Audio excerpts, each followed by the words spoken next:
आपने आजकल न्यूज़पेपर में, मैगज़ीन्स में, और आपके सोशल मीडिया पे इस तरह की आपको बहुत ज़्यादा खबरें मिल रही हैं कि जो लोग फिट हैं और हेल्दी हैं उनके अंदर भी हार्ट अटैक के केसेस दिखाई दे रहे हैं।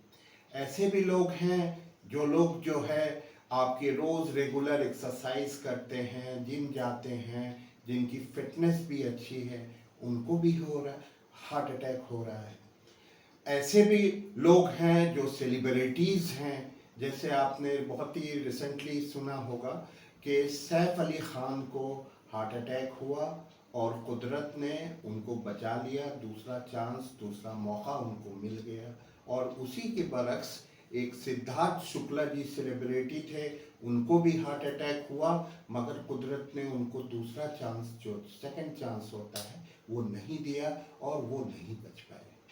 इसी तरीके से बहुत सारे लोग हैं। आपने अभी रिसेंटली सुना होगा, एक पायलट ने प्लेन को इंदिरा गांधी इंटरनेशनल एयरपोर्ट पे लैंड किया और उसके बाद जब वो अपनी सीट से नीचे उतरे तो वहीं हार्ट अटैक हुआ और वो खत्म हो गए। बहुत सारे सिंगर स्टेज पे परफॉर्मेंस दे रहे, उनको हार्ट अटैक पड़ गया। ऐसे न्यूली मैरिड कपल थे, मैरिज एनिवर्सरी की पार्टी मना रहे थे, उनको हार्ट अटैक पड़ गया और वो वहीं ख़त्म हो गए। ऐसे भी होता है कि बहुत सारे लोग नमाज पढ़ रहे हैं, नमाज पढ़ने में उनको हार्ट अटैक हुआ और वो जो है वो ख़त्म हो जाते हैं। बहुत सारे लोग भजन कर रहे हैं, भजन करते करते उनको हार्ट अटैक पड़ गया और वो ख़त्म हो गए। तो ये बहुत ही लंबी चौड़ी लिस्ट है जो हमारे भारत में लोगों को हार्ट अटैक, और वो भी ऐसे लोगों को जो नौजवान हैं, जिनकी फिटनेस बहुत अच्छी है, जो रेगुलर एक्सरसाइज करते हैं, जो रेगुलर सारी चीज़ें करते हैं, उनमें हार्ट अटैक हो गया।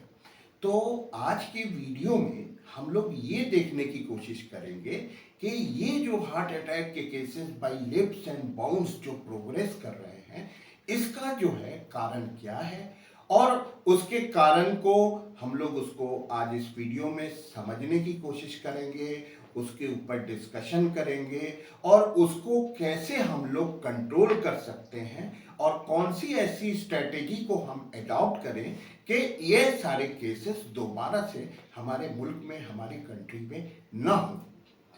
नमस्कार, मैं डॉक्टर मेहर अब्बास और आप देख रहे हैं चैनल न्यूटैक्सी, जहां हम रोजाना आपको नई नई जानकारियां डायबिटीज मैनेजमेंट से रिलेटेड बहुत ही सिंपल लैंग्वेज में देते हैं। आप शायद जानते होंगे कि हमारा एक हॉस्पिटल है जौनपुर में, जो मल्टी सुपर स्पेशलिटी हॉस्पिटल है, जहां हम अपने मरीजों को विगत 20 सालों से सेवाएं दे रहे हैं। और हमारी एक रिसेंटली बुक लॉन्च हुई है, the new concept of diabetes, उसका मैं ऑथर भी हूं। तो आज के वीडियो में हम लोग ये जानने की कोशिश करेंगे कि ये जो नौजवानों में, फिट लोगों में और सेलिब्रिटीज में जो यंग हैं, उनमें जो हार्ट अटैक हो रहा है, उसके क्या कारण हैं, उसको ऐसे कौन से टेस्ट होते हैं जिससे हम इसको आइडेंटिफाई कर सकें, और ऐसे कौन से स्ट्रैटेजी हम अडॉप्ट करें कि ऐसे जो केसेस हैं वो ना हो पाए। तो हार्ट अटैक जो कॉमनली लोगों में हो रहा है, इसके देखिए जो है बहुत सारे कारण हैं जो हम लोगों को स्टडीज से, आपको हमने पहले बताया कि जो हमारा चैनल न्यूटैक्सी है, हम जो है यहाँ सिर्फ केवल मात्र आपको एजुकेशन नहीं देते, यहाँ हम आपको सॉल्यूशन ही देते हैं। तो जब, और वो भी आपको रिसर्च बेस्ड जानकारियां देते हैं और जो कि साइंटिफिक होती हैं, वो जानकारियां हम आपको देते हैं। तो अभी जो फिलीपींस की स्टडीज आई, उसमें ये बताया गया कि 30% ऐसे लोगों में हार्ट अटैक हो रहा है जो जवान हैं, जो फिट हैं और यंग हैं।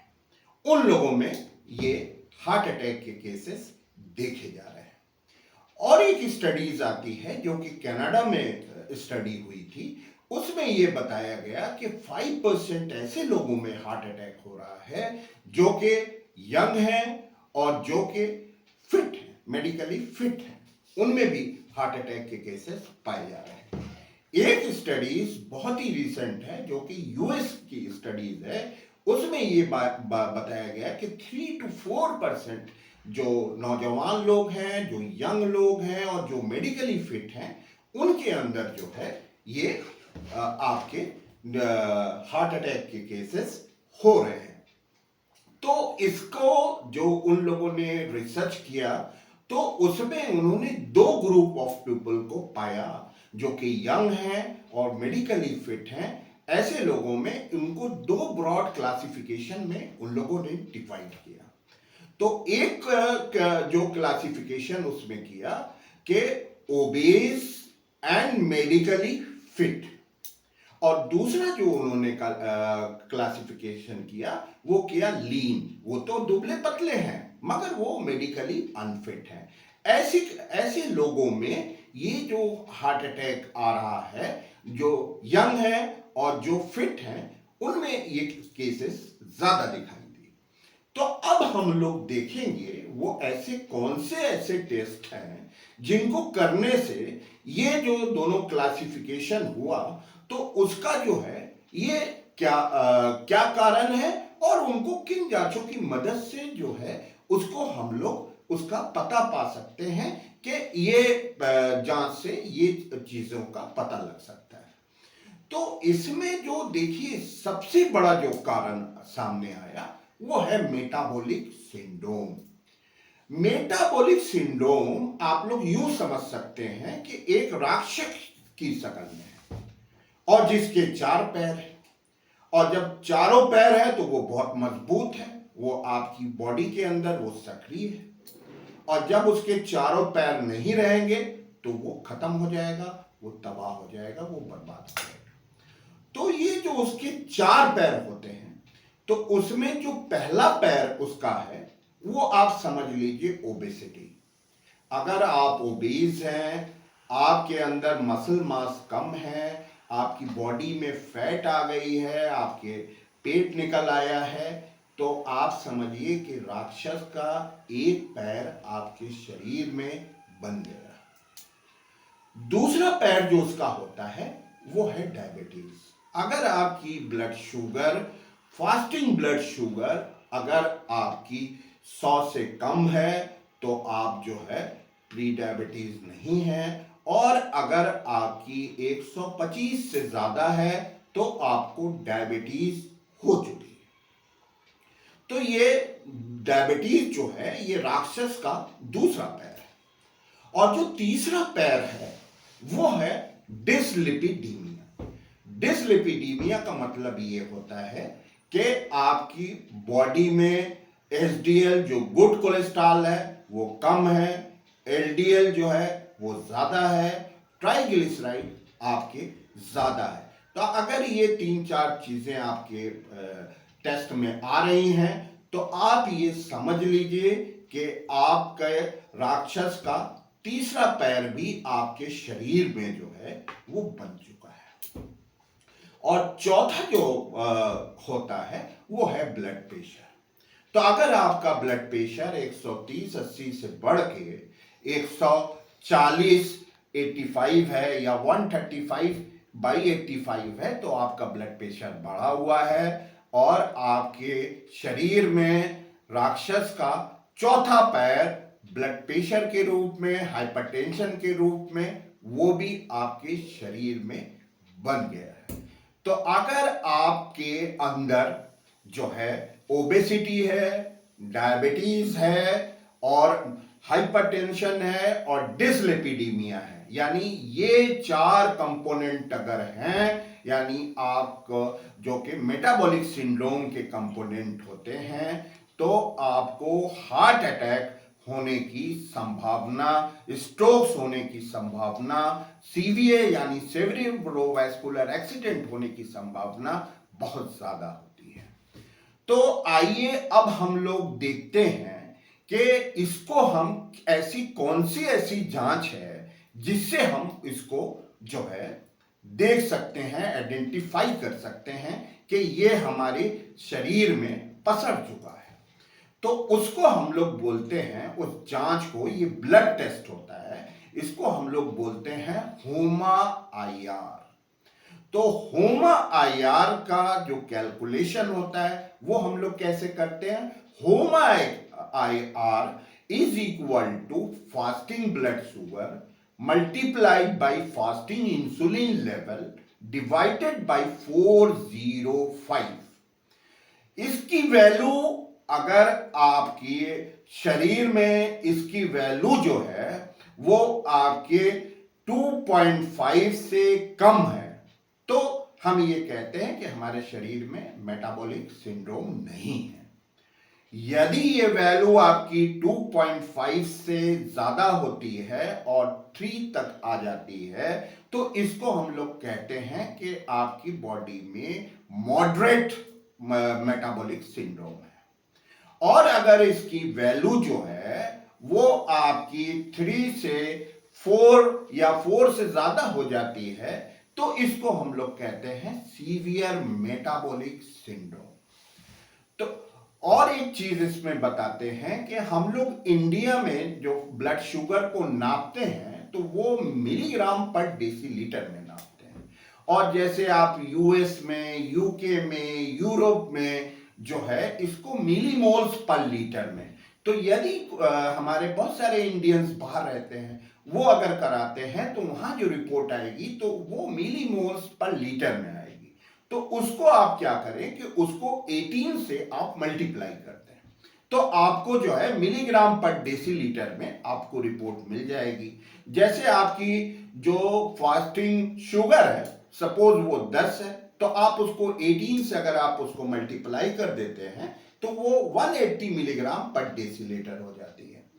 दूसरी जो इसमें महत्वपूर्ण बात आपको बताने की है कि इसकी जो रिपोर्ट है, जो रिपोर्ट आती है लैब से, आप उसके ऊपर निर्भर ना करें। जो आपके डायबिटीज कोच हैं, जो आपके डायबिटीज रिवर्सल कोच हैं, या आपके जो भी मेडिकल डॉक्टर हैं जो कि आप उनके पास आप वो रिपोर्ट लेके जाएंगे, तो इसी फॉर्मूले पे आप उसको कैलकुलेट करें।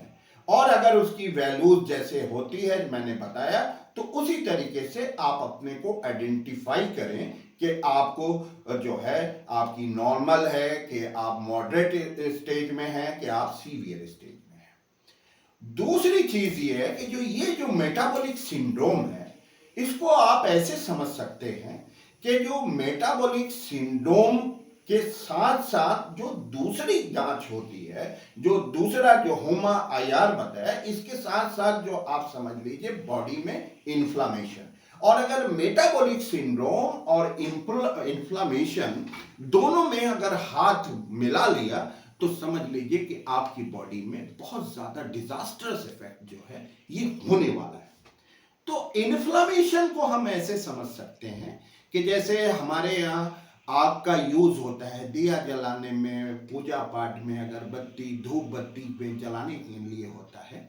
तो आग और सूखी घास, अगर आग का मिलन सूखी घास के साथ हो जाता है, तो वो समझ लीजिए कि वो आग बहुत बड़ी आग में तब्दील हो जाती है, वो बहुत बड़ी आग में बदल जाती है, और वो आपके शरीर को जला के राख कर सकती है। यानी अगर मेटाबॉलिक सिंड्रोम और आपके इन्फ्लामेशन ने हाथ मिला लिया है, तो आप ये समझ लीजिए कि आपकी बॉडी में डिजास्टरस इफेक्ट होने वाला है। तो इन्फ्लामेशन की कौन सी जांच होती है? तो इन्फ्लामेशन को हम लोग कैसे देखते हैं? वो ऐसे देखते हैं कि उसमें ईएसआर एक जांच होती है, जिसको इरिथ्रोसाइट सेडिमेंटेशन कहते हैं, सेडिमेंटेशन रेट कहते हैं। और जो दूसरी जांच होती है उसमें हम लोग क्या कहते हैं, उसको सीआरपी कहते हैं, यानी सी रिएक्टिव प्रोटीन। इससे हमको बॉडी के अंदर इन्फ्लामेशन का पता चलता है।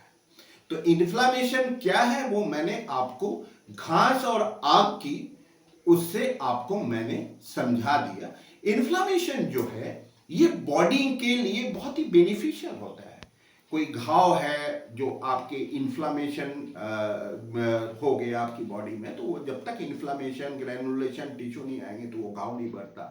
तो उसकी कॉस्मेटिक वैल्यू, ऐसी वैल्यू बहुत ज़्यादा है।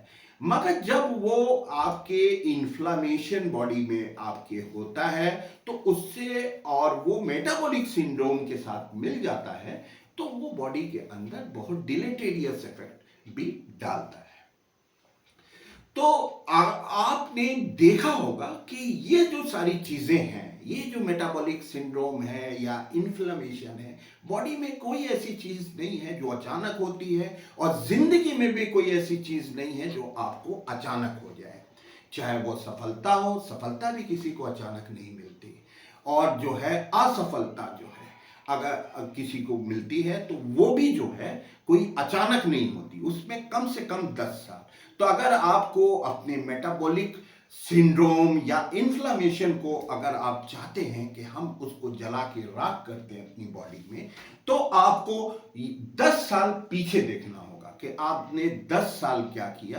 तो आप जब जागे वही सवेरा होता है, तो आप जो है इस चीजों को आप देखें।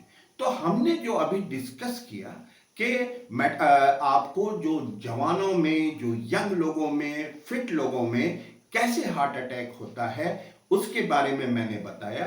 वो कौन सी ऐसी 2 जांच होती हैं, जैसे मैंने HOMA-IR के बारे में बताया, हमने आपको ESR और CRP के बारे में बताया, जिससे आप पता अर्ली स्टेज में जो हार्ट अटैक होता है उसको भी आप पता कर सकते हैं। क्योंकि ये जो हार्ट अटैक होते हैं ये आपके कन्वेंशनल एंजियोग्राफी में भी नहीं आते।